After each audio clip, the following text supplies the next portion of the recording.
Hi, I'm Duane Nickull, and today I'm going to show you some really cool features for developers for LiveCycle ES2. We're going to first start by setting up a development environment, and then we're going to progress in a series of other exercises which will be released in subsequent weeks showing you how to do various third-party connections to the LiveCycle ES platform.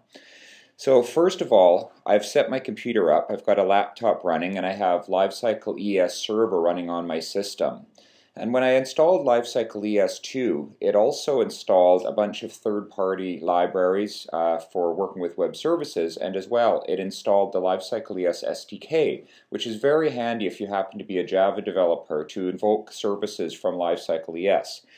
To set this up and start working with it though, it takes a few minutes, and that's what we're going to show right now.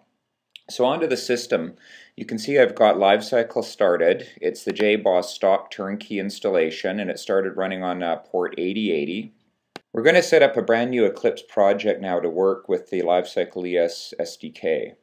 So the first thing I have to do is set up a brand new Java project, and this one we'll just call Adobe ADC. Click Finish.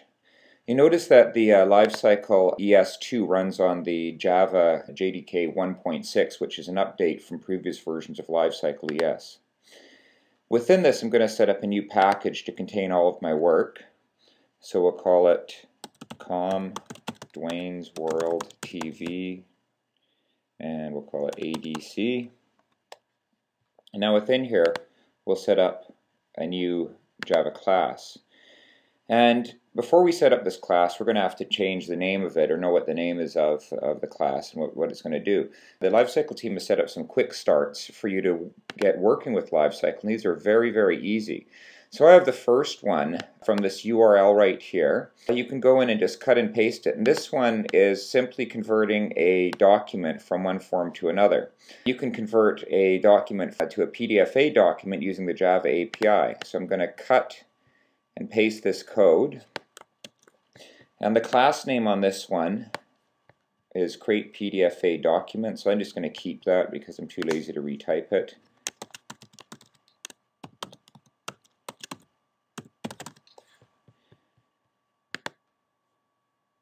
We can literally cut and paste our code in here. Now it's created the class, public class for this. When I first cut this in, I've got a lot of red X's, and that's because I haven't yet imported all the libraries. If you want to know which SDK jars to import, you can read the comment at the top of every LiveCycle ES2 quick start. So the minimum I have to have is the Adobe .converter client jar, the Adobe LiveCycle client jar, and a few others. Since we're going to be doing a couple of these today, I'm going to import all of the jars that I need to work with. Additionally, there's a few other non-Adobe jars that we may need later on, such as the third-party jars. This first particular quick start is going to use the EJP endpoint, and the EJB endpoint will not require some of the SOAP jars, but later on we'll need them. So, I've got my class set up. I've got a lot of red X's. We'll have to go to the project, properties, and start importing the jars. Now the jars, when you install LiveCycle ES, you will have a directory that's called the SDK, or LiveCycle ES SDK. And in this directory you have 5 subdirectories: client libs, miss, samples, schemas, SPI. And the client libs is where most of these are. So the common libs are from Adobe, and these make up the bulk of all the things we're going to want to do today. So we're going to import those into the project. You can see our red X's have pretty much all but disappeared. Now if we want to run this and just test out if we've got the right connection, we first have to set the endpoint. In this case it's localhost 1099, and that will actually run on my machine. And then there is a administrator administrator credential and password that we're going to use to make the connection. If you want to invoke certain properties or certain services in the LiveCycle SDK, you have to first go into the LiveCycle admin UI and make sure that these users that you're going to use, or the credentials for it, have the right permissions to use. So if I go in and I can look on a user, and we'll use Cal Varson, he's already up here because I searched for him earlier, and we can go down the list and select the tab Role Assignments. And for him to do anything with PDFG, which is the generation modules, we would have to make sure that he has the rights to do the PDFG user. In this case, he's already been added. If the user hasn't been added, you may get some strange errors coming back. So the first thing I'm going to do is, in this code, this quick start, I'll just explain what's going on here. Scott McDonald set this up, and it's very well written. We set up a properties object called connection props, and then we set the default EJB endpoint, we set the transport protocol, the server type, in this case JBoss, and the username and password.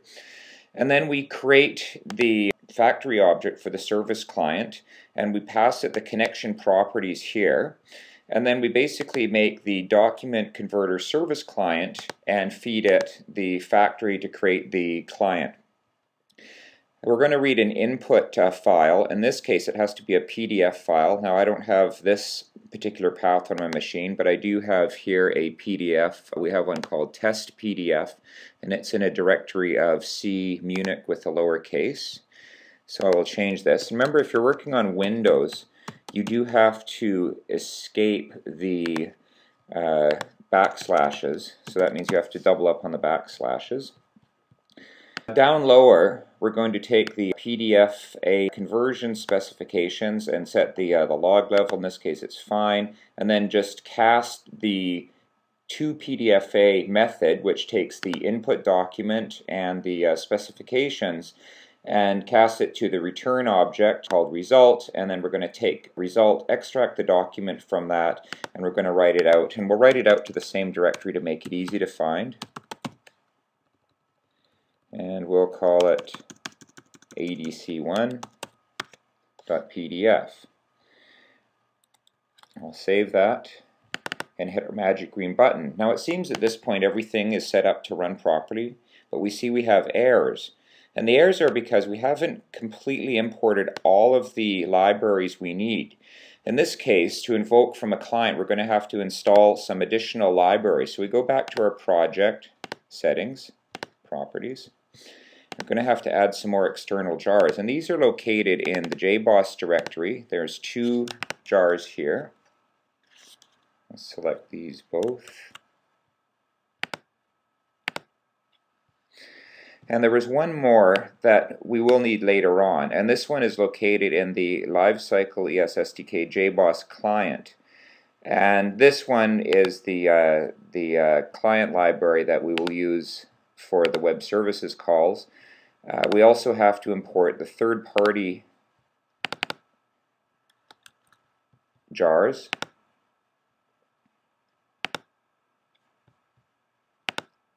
Try running our project again. You can see the red X is now terminated, meaning that our document results is being returned. And we now have ADC1 PDF, which was created today, and I can open it up and show it to you.